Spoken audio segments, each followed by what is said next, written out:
Salam, salam sejahtera untuk kita.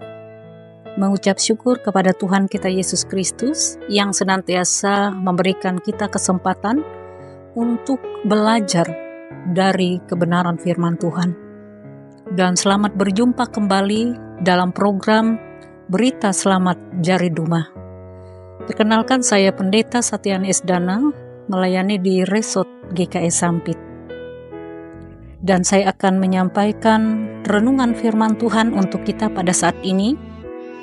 Adapun nasnya sesuai Almanak Nas Gereja Kalimantan Italis, diambil dari kitab Imamat pasal 25 ayat yang pertama hingga yang ke-22. Saya akan membacakan satu ayat firman Tuhan, yaitu ayat 18 untuk menjadi dasar renungan kita. Demikianlah kamu harus melakukan ketetapanku dan tetap berpegang pada peraturanku serta melakukannya, maka kamu akan diam di tanahmu dengan aman tentram. Demikian firman Tuhan. Saudara-saudaraku yang dikasihi Tuhan, adapun tema kita pada hari ini adalah dalam ketaatan ada berkat dan pemeliharaan Tuhan.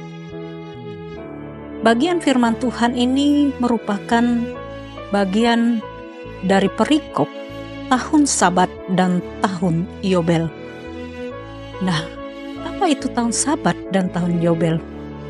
Allah telah menetapkan tahun Yobel, sebuah tahun yang tiba setiap 50 tahun, di mana tahun ini semua budak Israel harus dibebaskan.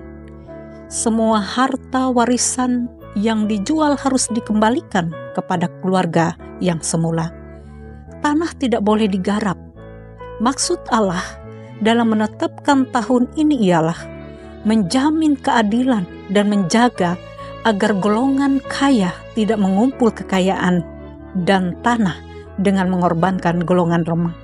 Dengan kata lain, semua umat akan terpelihara secara merata.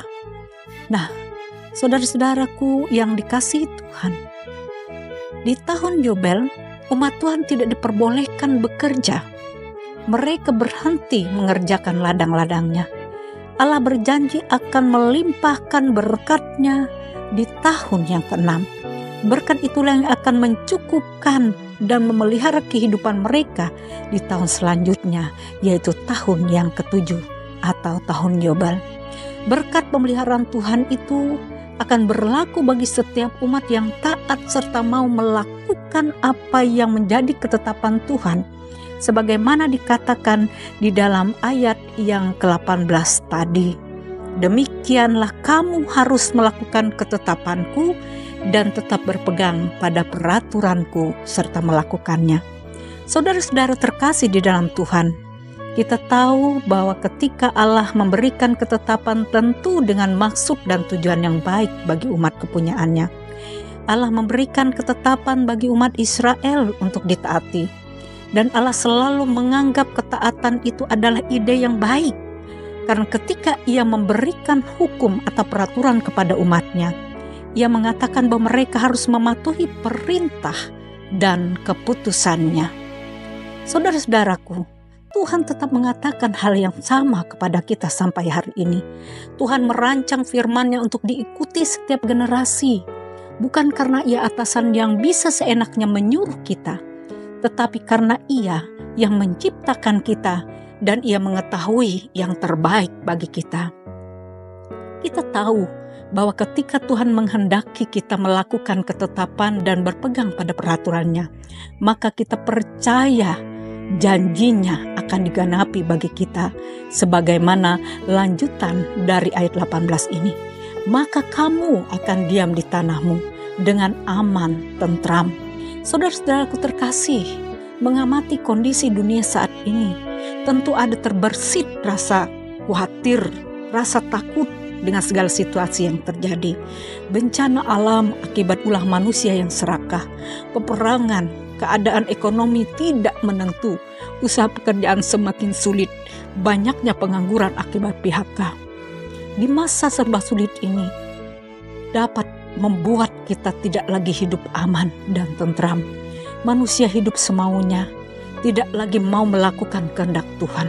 Manusia lebih suka mencari jalan pintas dengan mengandalkan kekuatan dan kemampuan sendiri yang pada akhirnya berujung kepada kegagalan dan kehancuran. Saudaraku, firman Tuhan hari ini mengajak kita untuk taat dan setia melakukan kehendak Tuhan.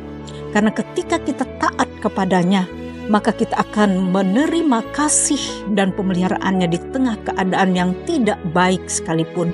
Kita akan terpelihara aman dan tentram dalam naungan kasih-Nya. Allah berjanji, jikalau kita melakukan ketetapan dan berpegang pada peraturannya, maka Ia akan mengaruniakan berkat pemeliharaannya bagi kehidupan kita. Amin.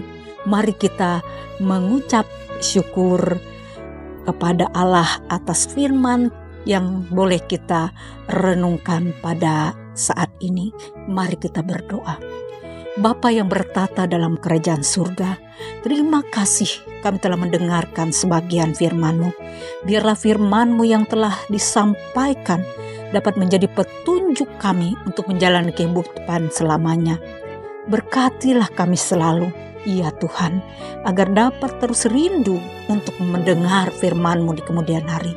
Terima kasih Tuhan, dalam nama Tuhan Yesus Kristus kami berdoa dan mengucap syukur. Amin.